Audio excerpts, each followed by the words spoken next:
ಅವತ್ತು ಹೋದಾರೆ ಯಾರು ಸೋನಿಯಾ ಗಾಂಧಿ ಡೆಲ್ಲಿಯಿಂದ ಬಂದ್ರೆ ಆಯಮ್ಮ ಸೆರ್ಗಿಡ್ಕೊಂಡು ಹಿಂದೆ ಇಬ್ರು ಹೋಗ್ತಾರೆ.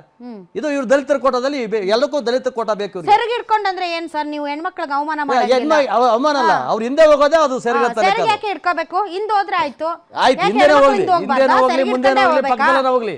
ಇವತ್ತು ಬಾಬಾ ಸಾಹೇಬ್ ಅಂಬೇಡ್ಕರ್ ಇಲ್ಲ ಪದ ಬಳಸಬಾರ್ದು ನೀವು. ಆಯ್ತು, ಆ ಪದ ವಾಪಸ್ ತಗೊಳ್ಳೋಣ. ಇವತ್ತು ನಾವು ಕೇಳೋದಿಷ್ಟೇನೆ, ನೀವು ದಲಿತರ ಕೋಟಾ ಕೇಳ್ತಿರಲ್ಲ, ದಲಿತರಿಗೆ ಏನ್ ಮಾಡಿದಿರಾ ನೀವು? ಏನ್ ನಿಮ್ಮ ಉದ್ದೇಶ ಏನು?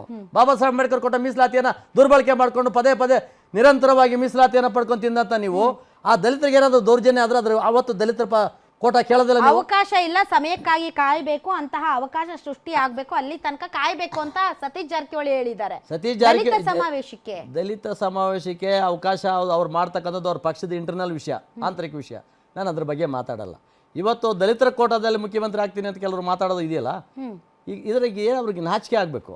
ಯಾಕಂದರೆ ದಲಿತರ ಪರವಾಗಿ ಎಂದೋ ಅವ್ರು ವಾಯ್ಸ್ ಮಾಡಲ್ಲ, ಅಸೆಂಬ್ಲಿಯಲ್ಲಿ ವಾಯ್ಸ್ ಮಾಡಲ್ಲ, ಪಾರ್ಲಿಮೆಂಟಲ್ಲಿ ವಾಯ್ಸ್ ಮಾಡಲ್ಲ. ಇವತ್ತು ಎಲ್ಲ ಪಕ್ಷಗಳಲ್ಲೂ ಆ ರೀತಿ ಇರ್ಬೋದು. ಆದರೆ ಕಾಂಗ್ರೆಸ್ ಅವರು ನಿರಂತರವಾಗಿ ಗುಲಾಮಗಿರಿ ರಾಜಕಾರಣ ಮಾಡಿಕೊಂಡು ದಲಿತರ ಹೆಸರಿನಲ್ಲಿ ಸೋಗಲಾಡಿ ಕೆಲಸ ಮಾಡ್ತಾ ಇದ್ದಾರೆ. ಅದನ್ನು ನಾವು ತಿರಸ್ಕರಿಸಬೇಕಾಗ್ತದೆ. ಯಾಕಂದ್ರೆ ನಾನೊಬ್ಬ ಪಕ್ಕ ದಲಿತ ನಾಯಕನಾಗಿ ಇವತ್ತು ಆ ಸಮುದಾಯಗಳಿಗೆ ಅನ್ಯಾಯ ಆಗಿರೋದನ್ನ ನೋಡ್ತಾ ಇದ್ದಾಗ ನೋವಾಗ್ತದೆ. ಬಾಬಾ ಸಾಹೇಬರು ವಿಷಯ ಕೊಟ್ಟು ತಮಗೂ ಕೂಡ ಇನ್ನೂ ಏನು ಸ್ಥಾನಮಾನಗಳು ನನ್ನ ಸ್ಥಾನಮಾನದ ಬಗ್ಗೆ ಬಿಜೆಪಿಯ ಕಟ್ಟಾಳು ನೀವು ಕೊಟ್ರು ಕೊಡ್ಲಿಲ್ಲ ಅಂದ್ರು ಪಾಪ ನೀವು ನಿಮ್ಮ ಒಂದು ಬಿಗಿಯನ್ನ ಬಿಟ್ಕೊಟ್ಟಿಲ್ಲ. ಬಟ್ ಆದ್ರೂ ಸರ್ ನಿಮ್ಮ ಪಕ್ಷನೂ ನಿಮ್ಮನ್ನ ಪರಿಗಣಿಸಿಲ್ಲ. ಬಾಬಾ ಸಾಹೇಬ್ ಅಂಬೇಡ್ಕರ್ ಒಂದು ಮಾತು ಹೇಳಿದ್ದಾರೆ, ಕಾಂಗ್ರೆಸ್ ಉರಿಯೋ ಮನೆ, ಆ ಮನೇಲಿ ಇರಬೇಡಿ ಅಂತ. ನಮ್ಗೆ ಅಧಿಕಾರನೇ ಮುಖ್ಯ ಅಂತ ನಾವು ಬಿಜೆಪಿಲಿ ಇಲ್ಲ. ಭಾರತ ದೇಶದ ಒಂದು ಸಮಗ್ರತೆಯನ್ನ ಕಾಪಾಡ್ತಕ್ಕಂಥದ್ದು, ದೇಶದ ಭದ್ರತೆಯನ್ನು ಕಾಪಾಡ್ತಕ್ಕಂಥದ್ದು. ಮಂಜುಗಟ್ಟಿದ ಮನೆನಾ? ಇಲ್ಲ, ಬಿಜೆಪಿ ಮಂಜುಗಟ್ಟಿದ ಮನೆ ಅಲ್ಲ, ಉಸಿರುಗಟ್ಟಿಸಿದ ಮನೆ. ನಾವು ಕೇಳ್ತಾ ಇರೋದು ಬಾಬಾ ಸಾಹೇಬರು ಕಾಂಗ್ರೆಸ್ ಅನ್ನ ಉರಿಯುವ ಮನೆ ಅಂತ ಹೇಳಿದ್ದಾರೆ.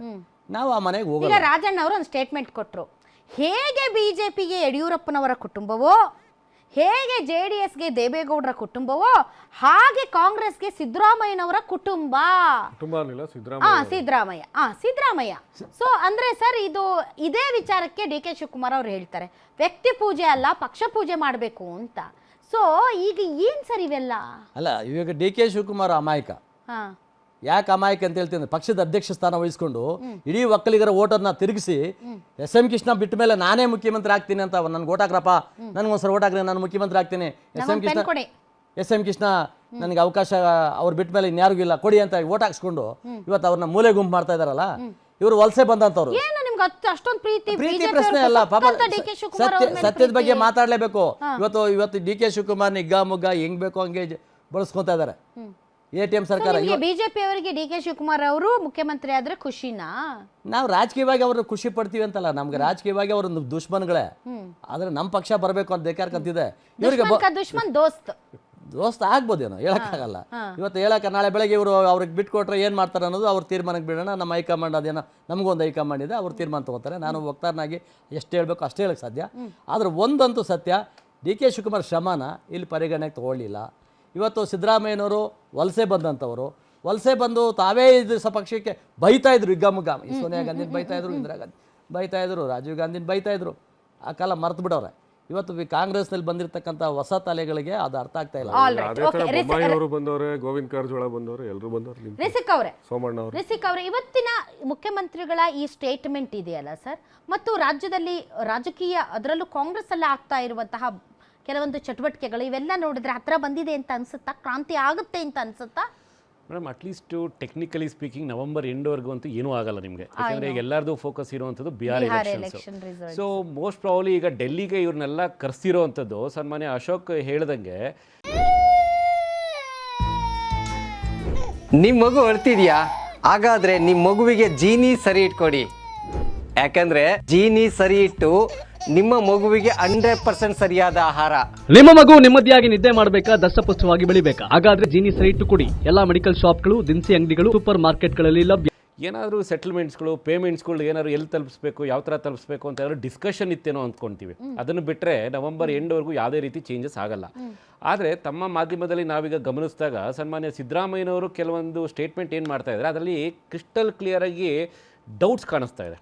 ಎಷ್ಟು ಡೌಟ್ ಕಾಣಿಸ್ತಾ ಇದೆ ಅಂತಂದರೆ, ಅವ್ರಿಗೆ ಎಲ್ಲೂ ಕಾನ್ಫಿಡೆನ್ಸೇ ಇರಲಿಲ್ಲ ಇವತ್ತು ಅವರು ಮಾಡಿದಂಥ ಸ್ಟೇಟ್ಮೆಂಟಲ್ಲಿ. ಇದಕ್ಕೆ ಮುಂಚೆ ಎಷ್ಟು ಕಾನ್ಫಿಡೆನ್ಸ್ ಆಗಿ ಹೇಳ್ತಾ ಇದ್ರು, ನಾನೇ ನೆಕ್ಸ್ಟ್ 5 ವರ್ಷಕ್ಕೂ CM ಅಂತ ಹೇಳ್ತಾ ಇದ್ರು.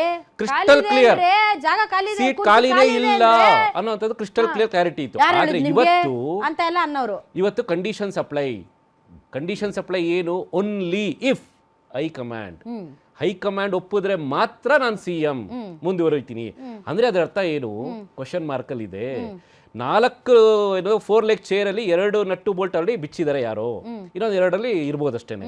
ಈಗ ಸನ್ಮಾನ್ಯ ಯತೀಂದ್ರ ಅವರು ಮೊನ್ನೆ ಒಂದು ಸ್ಟೇಟ್ಮೆಂಟ್ ಮಾಡ್ತಾರೆ.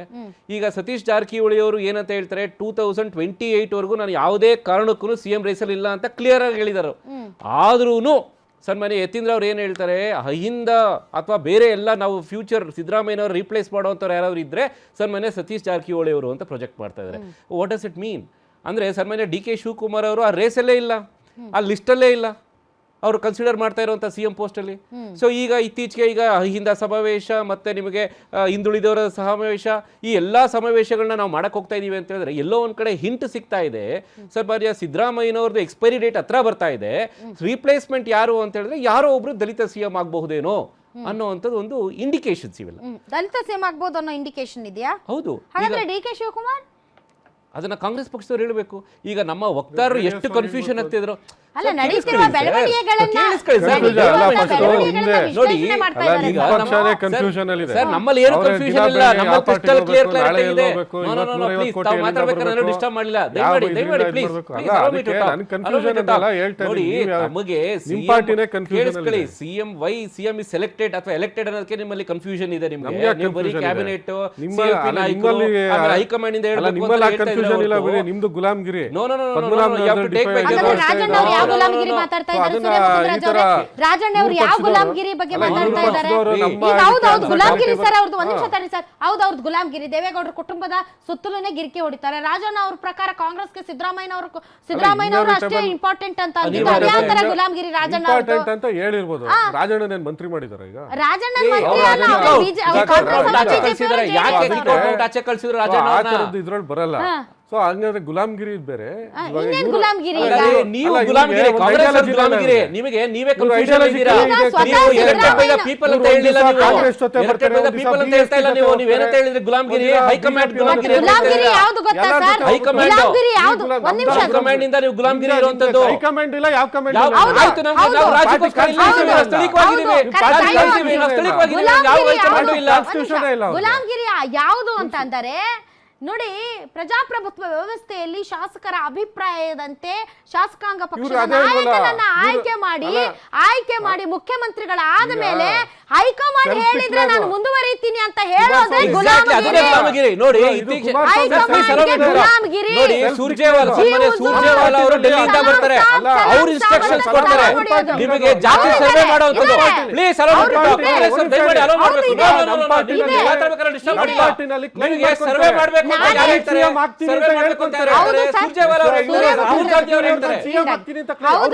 ಅವ್ರ ಪಾರ್ಟಿಯಲ್ಲಿ ಗುಲಾಮಗಿರಿ ಇದೆ. ಆದ್ರೆ ಈಗ ನೋಡಿ, ರವೀಂದ್ರ ರೇಷ್ಮೆ ಸರ್ ಹೇಳ್ತಾ ಇದ್ರು, ಮೊದಲ ಬಾರಿಗೆ ಮುಖ್ಯಮಂತ್ರಿ ಆದಾಗ ಸಿದ್ದರಾಮಯ್ಯನವ್ರನ್ನ ಟಚ್ ಮಾಡಕ್ ಆಗಿಲ್ಲ.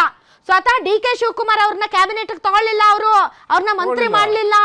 ಆದರೆ ಇವರು DK ಶಿವಕುಮಾರ್ ಅವರು ದೆಹಲಿಗೆ ಹೋಗಿ ಸೋನಿಯಾ ಗಾಂಧಿ ಅವ್ರನ್ನ ಒಪ್ಪಿಸಿ ಕೊನೆಗೆ ಅವರಿಂದ ಒಪ್ಪಿಗೆ ಪಡೆದು ಅವರು ಪವರ್ ಮಿನಿಸ್ಟರ್ ಆದ್ರು. ಮುಖ್ಯಮಂತ್ರಿಗಳಾಗಿದ್ದಂತಹ ಸಿದ್ದರಾಮಯ್ಯನವರು ತಗೊಳ್ಳಿಲ್ಲ.